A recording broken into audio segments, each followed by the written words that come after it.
Assalamualaikum warahmatullahi wabarakatuh. Perkenalkan, nama saya Muhammad Fatri Leman dari kelas 3 YB04, jurusan Akuntansi, Fakultas Ekonomi, Universitas Gunadarma. Pada kesempatan kali ini, saya akan mempresentasikan tentang perbandingan penerapan akuntansi di negara Kanada, Brunei Darussalam, dan Indonesia. Presentasi ini saya buat untuk menyelesaikan tugas saya pada pelajaran akuntansi internasional yang dibimbing atau diajar oleh dosen saya yang bernama Bapak Suyanto. Oke, dimulai. Akuntansi di negara Kanada. Terdapat tiga lembaga akuntansi yang menangani akuntansi di negara Kanada, yaitu ada CA, CGA, dan CMA. Program CA adalah program untuk menjadi akuntan publik dan kandidatnya harus memiliki pengalaman auditing dari kantor akuntan publik. Program CGA adalah program yang memberikan kebebasan bagi kandidatnya untuk memilih karir di bidang keuangan, dan program CMA adalah program yang memfokuskan diri pada akuntansi manajemen. Badan Pengaturan Standar Akuntansi Negara Kanada yaitu Dewan Standar Akuntansi yang menetapkan standar akuntansi untuk digunakan oleh perusahaan swasta dan organisasi nirlaba sektor swasta. ACSB berkontribusi pada pengembangan standar pelaporan keuangan internasional atau IFRS dengan berpartisipasi dalam konsultasi dan kegiatan Dewan Standar Akuntansi di Internasional IASB untuk memastikan kebutuhan pelaporan keuangan entitas publik yang dapat dipertanggungjawabkan. ACSB mengembangkan dan berpartisipasi dalam pengembangan standar pelaporan keuangan yang berkualitas tinggi. Dalam penyusunan laporan keuangan, Kanada mengadopsi Standar Pelaporan Keuangan Internasional atau IFRS sebagai Canadian Standard Akuntansi Keuangan atau yang biasa disebut dengan PSAK untuk perusahaan publik akuntabel dan entitas bisnis pemerintah. Penerapan standar pelaporan keuangan internasional atau IFRS bisa memaksimalkan pemanfaatan potensi ekonomi dalam negeri dan membantu mempertahankan pertumbuhan ekonomi. Saat ini sudah lebih dari 100 negara telah mengadopsi IFRS, termasuk sebagian besar negara-negara anggota G20. Salah satu negara G20, Kanada sudah mengadopsi secara penuh International Financial Reporting Standards atau yang biasa disebut dengan IFRS pada tahun 2011 dan meninggalkan USGAAP. Adopsi IFRS di Kanada tidak tanggung-tanggung karena semua perusahaan publik di Kanada hanya punya pilihan menggunakan IFRS dalam menyusun laporan keuangannya. IFRS yang berlaku pun langsung bersumber dari IASB. Namun, Kanada termasuk negara yang cukup hati-hati dalam mengadopsi IFRS. Hal ini dapat terlihat dari sikap Kanada yang memberikan waktu transisi lebih panjang untuk beberapa industri tertentu yang dirasa butuh persiapan lebih panjang. Sebagai negara yang memiliki ikatan sejarah dengan Inggris, Kanada juga menganut sistem hukum umum seperti di Inggris, di mana memiliki karakter berorientasi terhadap penyajian wajar, transparansi, dan pengungkapan penuh, dan pemisahan akuntansi keuangan dan pajak. Selanjutnya ada akuntansi di negara Brunei.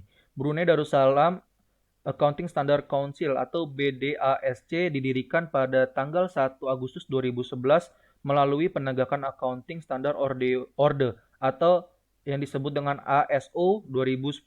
Tujuan utama dari ASO adalah untuk mengawasi praktek dan profesi di sektor jasa akuntansi oleh akuntan publik dan untuk memastikan bahwa akuntan publik mematuhi standar dan persyaratan prosedur yang ditentukan dalam kepentingan publik.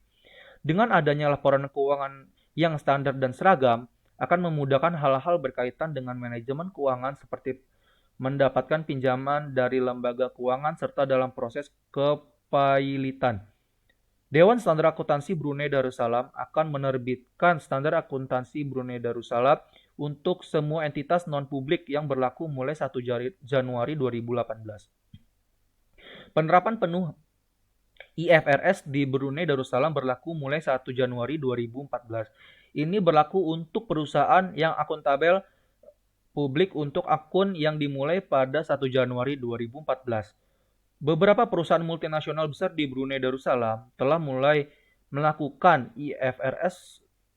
menggunakan IFRS untuk anak perusahaan atau cabang asing mereka. Semua perusahaan akuntabel publik seperti bank, lembaga keuangan, asuransi, dan perusahaan takaful diharuskan untuk mengadopsi IFRS penuh. Selanjutnya ada akuntansi di negara Indonesia.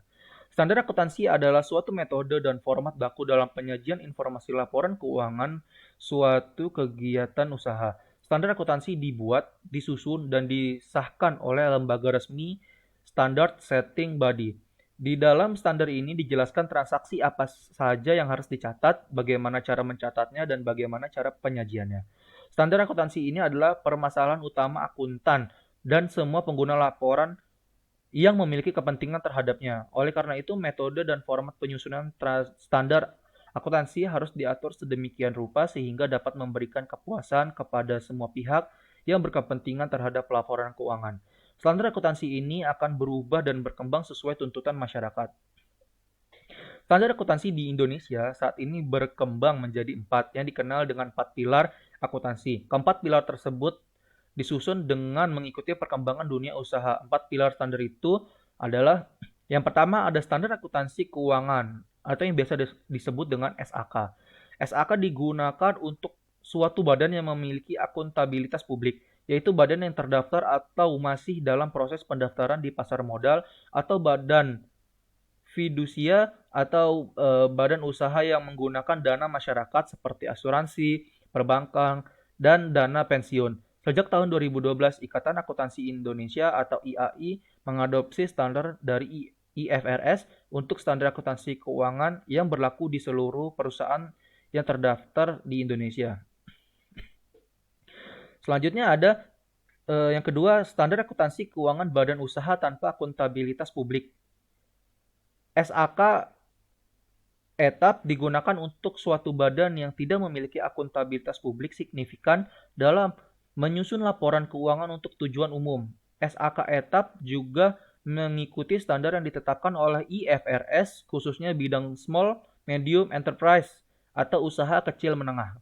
SAK etap ini dikeluarkan sejak tahun 2009 dan berlaku efektif pada tahun 2011. SAK etap pada dasarnya adalah penyederhanaan SAK IFRS. SAK etap memiliki manfaat yaitu apabila diterapkan dengan tepat, diharapkan unit usaha kecil dan menengah mampu membuat laporan tanpa harus dibantu oleh pihak lain dan dapat dilakukan audit terhadap laporannya tersebut. Sasaran SAK etap ini memang ditunjukkan untuk jenis usaha kecil dan menengah, namun tidak banyak pengusaha UKM yang memahami hal ini. Perlu adanya sosialisasi dan pelatihan untuk SAK etap agar UKM dapat berkembang dan dipercaya oleh investor. Yang ketiga ada standar akuntansi keuangan syariah atau SAK syariah. Standar ini digunakan untuk badan usaha yang memiliki transaksi syariah atau berbasis syariah. Standar ini terdiri atas kerangka konseptual, penyusunan, dan pengungkapan laporan, standar penyajian laporan keuangan, dan standar khusus transaksi syariah seperti mudharabah, murabahah, salam, ijarah, dan istisna. Bank syariah menggunakan 2 standar dalam menyusun laporan keuangan. Sebagai badan usaha yang memiliki akuntabilitas publik signifikan, bank syariah menggunakan PSAK. Sedangkan untuk transaksi syariahnya menggunakan PSAK syariah. Akuntansi syariah memang salah satu cabang akuntansi yang tergolong baru. Dan yang terakhir ada standar akuntansi pemerintah atau SAP. SAP dinyatakan dalam bentuk pernyataan standar akuntansi pemerintah atau PSAP, dilengkapi dengan pengantar standar akuntansi pemerintah dan disusun mengacu kepada kerangka konseptual akuntansi pemerintahan. Standar ini digunakan untuk menyusun laporan keuangan instansi pemerintahan, baik pusat ataupun daerah. SAP disusun dan disahkan oleh Komite Standar Akuntansi Pemerintah atau KSAP. SAP berbasis akrual ditetapkan dalam PP nomor 71 tahun 2010. Instansi masih diperkenankan menggunakan PP nomor 24 tahun 2005. SAP berbasis kas menuju akrual sampai tahun 2014. Standar akuntansi pemerintahan ini berbeda dengan tiga jenis standar akuntansi sebelumnya yang saya jelaskan.